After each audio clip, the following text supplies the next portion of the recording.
Hi there. Welcome to the Health Analytic Insights podcast.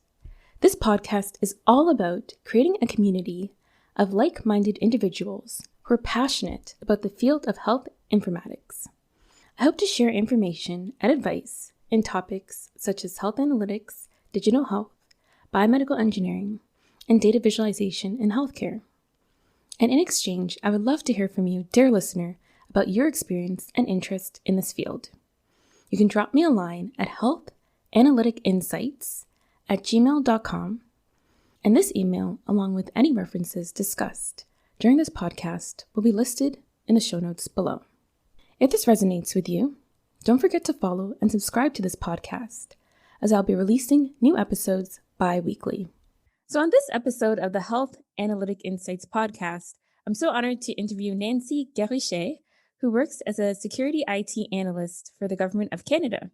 And so on this episode, we're going to talk all about cybersecurity, how to get your foot into the door, and her career in cybersecurity. So I'm really, really excited. But before we jump into this, Nancy, would you mind introducing yourself and basically talking a bit about your journey of becoming a cybersecurity analyst? Yeah, thank you for inviting me on, Annalena. My name is Nancy Gariché, cybersecurity analyst for the Government of Canada. I've been doing that since 2009, so a long time. Some people don't believe me. For a long time, I've been in IT since 2002. So I started as a sysadmin. I have my CS degree. I started as a system administrator. I worked for the RCMP. Started my career at the RCMP, the Royal Canadian Mounted Police for non-Canadian, so the Canadian FBI, I guess. Ooh. And yeah, it was really cool. And one of the best jobs I've ever had, because basically I was a jack of all trade. I was working in investigations with a bunch of technicians, and we were inventing the game, right? And we were moving from analog systems to IP system. And that's why they needed someone in computer science and who could say, okay, so how do I connect these devices now that they are connected through IP instead of, simple cables? So I had a lot of fun with them. But I also felt after a while, how do I move on? Like, what's my career path? Like, who's going to ask me for those skills? I felt like I was having a lot of fun, but I also felt like I was not, I couldn't talk about my job, first of all, most of the time. And I didn't know how I could get hired where I would move on. So I decided at some point that after 7-8 years, wanted to specialize. And security was one of the options. And I was unmarried, young in Montreal. And if you wanted promotion in government, the easier way, I guess, is to go to Ottawa, because there's many more positions in management. It takes longer in regions. So I moved, and an opening in security. So I didn't really know what I was getting into. So I didn't plan from the beginning to get into security, but it definitely is a passion of mine now. And yeah, that's how I got into cybersecurity, just a bit by accident with a CS degree. Very cool. So when you were younger, is there I don't know, did you watch CSI? What kind of pushed you towards this whole IT kind of career path? Did you have a mentor, or did you have your parents who were kind of in this area? No, I have two uncles who are engineer, and I was just good with computer, a good user at least, right? And I really love technology. I was always thinking about, I was that person that there was a problem, let's find a software, let's find a way to fix it with technology. So and to this day, I always have a tool for something and trying to automate something. And it's just like, why? How do you know this, Nancy? I'm just like, oh, there's probably something that can do it faster and better. So I'm a fan of technology for how it can solve a lot of problems, right? Yeah. Of course, there's processes and people in a career, but what got me into IT was really the technology. Yeah, it's just loving technology. The part about security was just an afterthought, really. I must say that starting my career at the RCMP helped me. I didn't know I was doing security, and I was doing it, right? It's just, and it happens to a lot of people who actually work in IT, where they say, oh, I know nothing about security.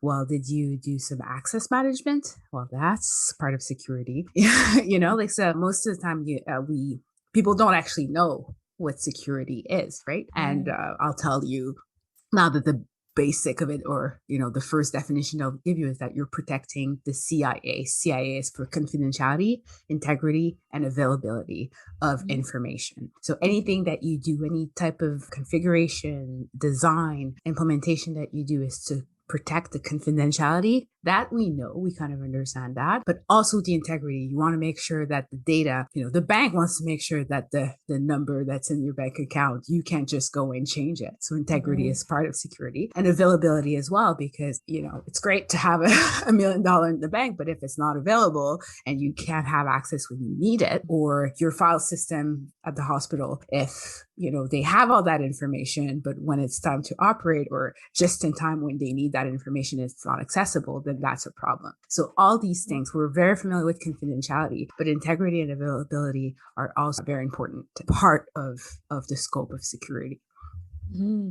And I think we're seeing lots of ransomware attacks against hospitals. And yes, I think some of it might be related to the availability. So people are locking these records, hospital records, and they won't give back this information until the hospital pays a fee. So and that's extremely scary. So just talking about this, it seems like with cybersecurity, it can be applied to many different fields. You talked a bit about financial, healthcare. Is this something that is true? Are there general concepts that can be applied to all different industries? Absolutely everywhere. I think you'll need cybersecurity specialists, or think about cybersecurity in a single field. There's a famous quote, I don't know who it's from, but like, software is eating the world and every company is a software company. So I think every company will need to think about, where their data is. Of course, it's more or less dangerous or difficult depending on what kind of business you're into, right? One of the best company in California that does security is Netflix, right? It's often seen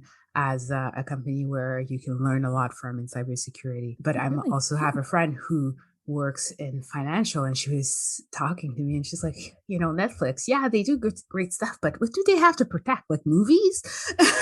For movies, and their credit card information and things like that, right? Like, of course, there's money and it's important for it to be up, but her coming from the financial sector, she sees Netflix as a game. Like, this is not critical, right? It happened. Sony got hacked, I think it was maybe a decade ago, and the system was off for months, at least a month. It was, it made the news, everything, but nobody died, right? But now cybersecurity can affect pipelines, can affect infrastructure, can affect health, can affect financial. So everybody needs to think about it, and it needs to assess what kind of information and what is critical as information within their organization. And depending on what they have and what they have to protect, then the more attention they need to pay to their information. And cybersecurity is risk management. You cannot, like, one of the first things they teach you, like, you cannot eliminate risk. Right. You can just reduce it. And so if all you're protecting is a recipe for your business and nobody can die, yes, it's important for your revenue. It's critical for your company, but in the bigger, you won't spend the same amount of money than if you want to protect lives, or if you want to protect, infrastructure and things like that. So depending on what business you're protecting or you're making those risk decisions for, it can really change the game or make your career more interesting or stressful. That's so true what you're saying. Regardless if you want to go into cybersecurity or not, everyone has a stake in ensuring that data is private, ensuring that they understand the data governance structure within their organization, and making sure that they're not inadvertently creating risks. Because I remember reading this article in the Toronto Star. Is very interesting about this lady who was basically selling new mothers' information to RESP companies. And RESP companies, for our listeners in the US and other countries, is a registered education savings plan. So it's basically, she was selling new mother's information to these RESP companies, and then was exposed that it was a breach. But everyone has a stake in the organization to make sure that data is secure and it's being used with high integrity. Absolutely. And I even, I should probably not say that, but sometimes I recommend to younger people who try to get into cybersecurity to actually start their career in whatever field they want, like not specifically in cybersecurity, and just learn how to do their job securely. So we also have this expression of security needs to shift left, meaning that we need to start in the life cycle of whatever you're building. You need to think about security early on. And who can do that is whoever's building the solution, is the programmers, the builders, the engineers, right? And you don't want just a specialist at the end once you're done building everything to come back and fix it. Because if you do that for a house, for example, if you wait till you build the whole house before you get it inspected, then the repairs are going to cost more. You might need to destroy things that you've paid a lot of good money to build. So there's a lot of value of being a good builder. Without having the cybersecurity or the security title, you can still be you're still responsible. You're part of that story. And that makes you a more valuable builder and makes the transition to cybersecurity if that's really what you want to do. But you tend to kind of lose the power when you have that security title, because it depends where you end up. But sometimes it happens to me a lot where you can only provide advice, right? You assess different solution things that people are doing, but you can't change it. And you just have to convince them and explain the risk and convince them to take action. But if you really want to have an impact, being a builder that knows about security and is able to implement those security features from the start, that's amazing. And just to build up on that, so for instance, if we talk about all these different fields, do you think that there's going to be like financial cybersecurity specialists, healthcare cybersecurity specialists,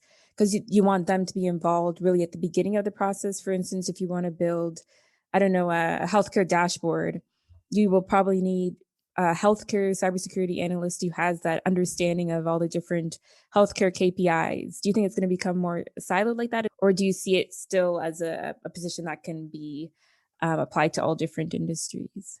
Yeah, I think all different industry. I don't think there needs to be that special. Like, of course, the more you're familiar with the business, the more you understand their own risk, it's better. But I think that's easier to ramp up than the actual, knowledge on how to manage risk, right? So, if you have someone who works in a critical infrastructure and goes into healthcare and go into financial sector, they'll be able to help to do their job well. So I don't think there needs to be a silo between industries for cybersecurity analysts. I think those skills are very transferable. Very cool. And we were talking previously. For me, I just recently learned about the whole cybersecurity field. And I was wondering if you could talk a bit about the education path to begin working in cybersecurity. Are there entry-level roles in cybersecurity, or do you need to start from a more entry-level CS degree, and then after you get a couple of years of experience, then you can get a cybersecurity role? Can you just speak a bit about the education path? Yeah, it's a bit controversial, I guess. Just because cybersecurity is a new field. Well, we've been doing information security for a while, but even when I joined the industry, I was, after close to 10 years in the industry already. So I was not a junior. So security is seen as a specialization. And as I was saying before the interview, if you want to protect something, you need to understand how it works. If you want to protect against an attacker, you need to imagine how they will want to break in, how they will want what they want, and think a bit like them. You don't have to be a criminal, but think like a criminal and understand what you're trying to protect. So it's really sometimes when I look at different cybersecurity program for beginners or like undergraduate or even associate program, and I'm like, well, how it feels like they're missing the foundation. So I would really, I tend, and I think you can ask somebody else and they might have a different opinion, but my recommendation from what I've seen is to be good at something first in technology elsewhere. If you like to work with database, with programming and networking, be good at that, understand that well, properly work in that for a couple of years, and then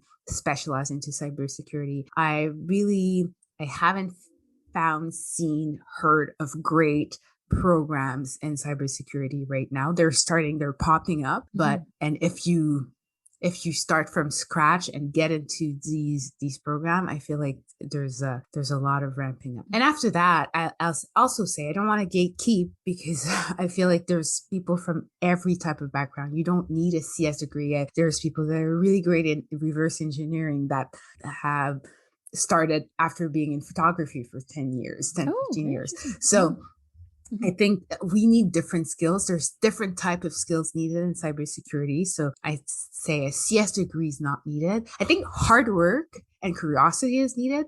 And you can apply that in different form. Some people go to school, some people go to boot camp, so some people work on the job. What you will not skip is the hard work, right? Like, because sometimes I hear about, oh, you don't need a CS degree or you don't need a degree. You don't need a degree, but for you to learn that stuff, you'll have to spend some, like Time in the trenches. long Yeah. nights. Exactly. You'll have to learn.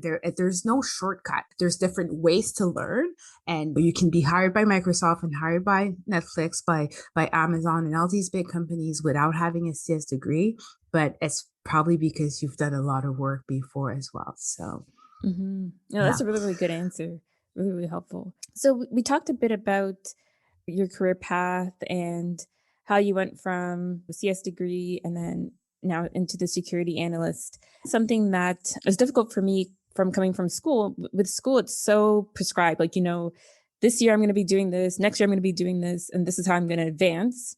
When Mhm. it comes to determining how you should get to the next step of your career, it's a little bit more difficult, I think, especially in tech, because tech, again, is kind of all these different titles that are coming out, such as product designer, UX designer. It's difficult to understand what should be the next role. So, do you have any tips in terms of how you kind of understood how to get to the next level? Did you have a mentor or did you just do a lot of research? I think it's getting exposed, trying different things and being curious, and yes, getting a mentor who can show you the path to things that you didn't even know existed, Hmm. right? I don't think that there is a clear path to anything in cybersecurity. At least it's not like other careers where you say I'm going to start here and then I'm going to end here. That rarely works that way. A lot of people who are now in IT security or in cybersecurity got here by accident. However, you do benefit by, looking around and trying different things, finding your passion, finding what you're better at, what's easier for you and what you do well. And sometimes you don't get to do that and you get stuck. I see a lot of people getting stuck in the same position for very long because they're afraid of exploring. And Yeah. that's where I think a mentor or any kind of network helps just to hear about. It's like traveling, right? Like Hmm. I don't know. You remember the first few times you travel, and you're like, oh my God, there's intellectually, like there are people living elsewhere and who are happy and doing great things. But like to Yeah. actually Get out take of a your plane and go comfort some, zone. Yeah. yeah, get out of your comfort zone, but also see how other people are striving and in other areas, like there are things going on that you had no idea about. Like Hmm. it's the same with a career, thinking like even the position I am now, I'm learning every day of new career possibilities that I didn't know 10 years ago, maybe because they did not exist, but also because I was not talking to the same people. And so yeah, talk to people, explore, talk, be curious, ask people what they're doing and volunteer, right? Like and move from, and that's a great segue. A lot of people have a hard time transitioning or getting their first cybersecurity gig, but usually you start as a sysadmin, like I did, right, or Right.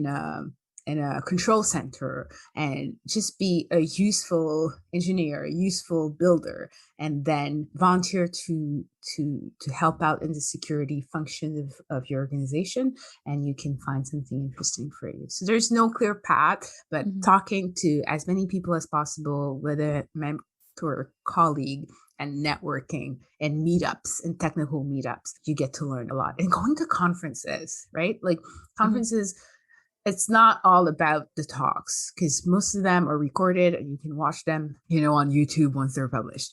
But get the opportunity to meet people in the room, like on stage, approach people and learn about new topics and new areas that you didn't know about, and then explore.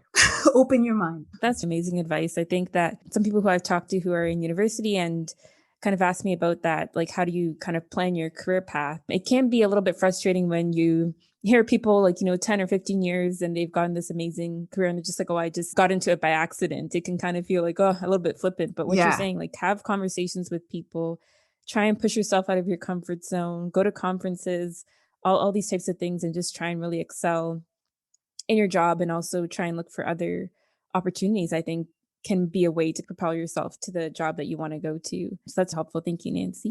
My pleasure. And you touched on being aware of different communities and networks that you can be a part of. Can you Mhm. talk about your own community, the Open Web Application Security Project DevSop community, and talk a little bit about it and why it was formed?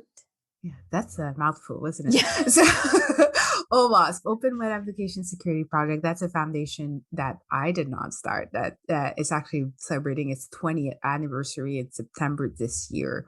And for, engineers and that realized that application security was not a priority. And that's where a lot of vulnerability, our system were vulnerable through application. So it was built specifically for application layer 7 type of security. And they have chapters all over the world if you're interested in secure software, secure coding, secure code review.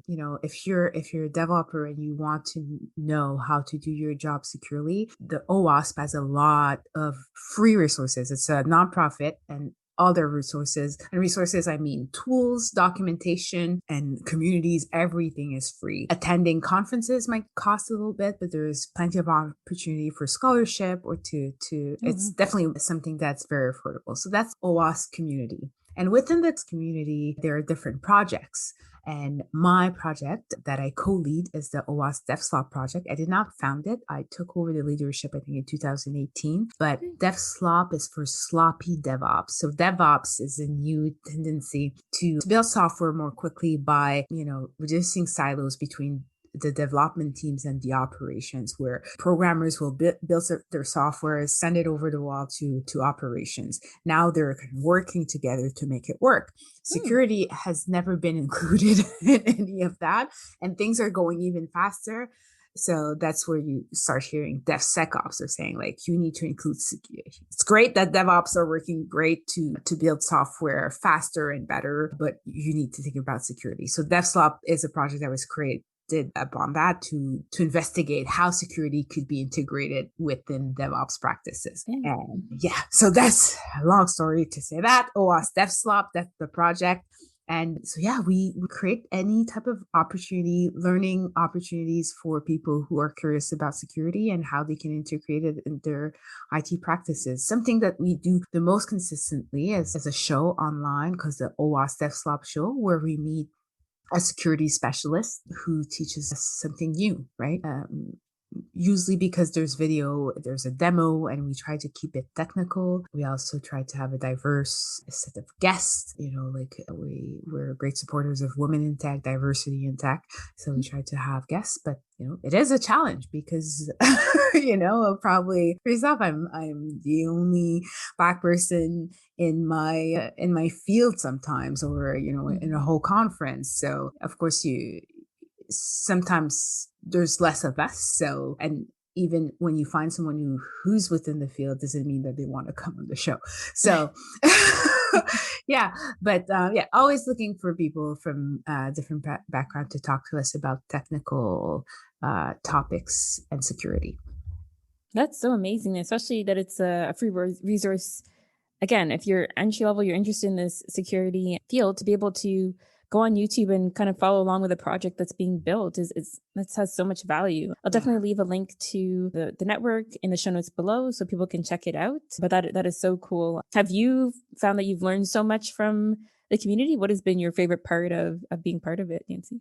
Absolutely. Like, just the generosity of all the members. Like, it's such a niche area that I get to meet the superstars of my field pretty often, on the show, and having people who are building and building new things, finding new solutions, building new companies. We actually found out about a tool that we enjoyed and that we found really smart, and then invited the founder on the show. He spoke to us, gave us a free workshop. He was there with us, and like 18 months later, he got bought by Palo Alto for millions of dollars. And it was like this great success story. But it's just to see, like, to be part of the community and encourage and give them visibility for what they're doing. And at the same time, educating us on what's available out there. So Yeah, and we do the show, and that's the most consistent, but we also try to provide like training and to do CTFs. I don't know if you're familiar with that term. Those are capture the flag competitions. So basically, there's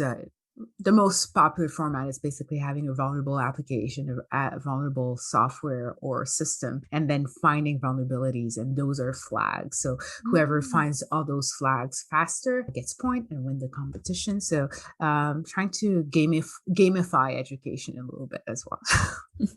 Yeah, that's really cool. Before I let you go, Nancy, this has been such a valuable conversation. My last question is, where do you hope to see the future of the field of cybersecurity in the next 10 years? That's a big question. I think I would want everybody to take ownership of cybersecurity. I think there will always be cybersecurity specialists, but understanding that doing your job securely is not a specialty, right? Like it's something that we allow in software, but that we wouldn't, you can't build a car and say, oh, somebody else is going to take care of that security, or like build a house and let's check later if it's safe, right? Like I think software, because we want things to work, and we got away with it. But I wish that builders, people who actually are building this software, understand that it's their responsibility and they cannot just delegate that to somebody else. With that said, it is a difficult job. There is a lot to know.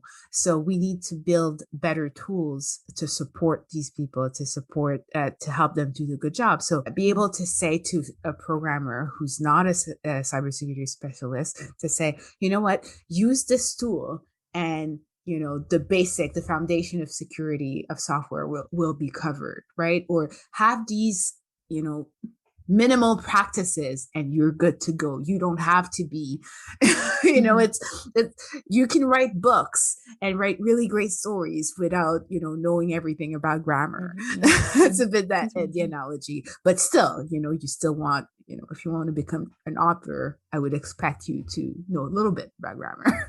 So anyways, my analogy is going everywhere. But what we're trying to say is, yes, let's empower our builders to build secure, make it their responsibility, but also give them the tools to do it better and quicker.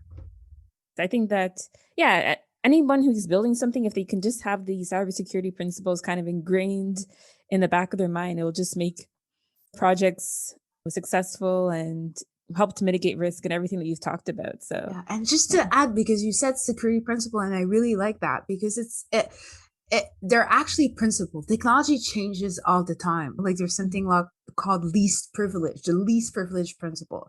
And that's making sure that only who requires the right to do a certain thing has access. That's a principle that, depending on the technology, is implemented differently, but it's the same principle. So as security specialists, we kind of translate those principle in every field, in every technology. But if yourself as a builder, you can think of these are 12 principles that are very popular. You can think about those while you're building.